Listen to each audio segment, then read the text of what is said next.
Muling nabigyang pansin ang Minor Basilica of the Holy Rosary Parish sa Angeles City kasabay ng mga aktibidad kaugnay sa 49th ASEAN Summit and related summits.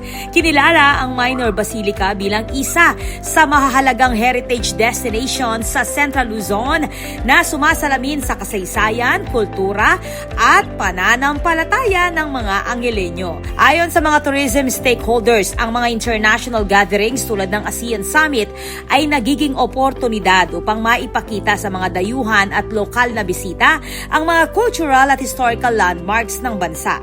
Bukod sa pagiging sentro ng pananampalataya, abay itinuturing din ang Minor Basilica bilang mahalagang bahagi ng kasaysayan ng Angeles City at isa sa mga pangunahing destinasyong dinarayo ng mga turista. Patuloy namang isinusulong ng lungsod ang heritage tourism bilang bahagi ng pagpapakilala ng natatanging kultura at pamana ng Angeles City sa mas malawak na pandaigdigang komunidad. This is Patricia Mamangun on the spot.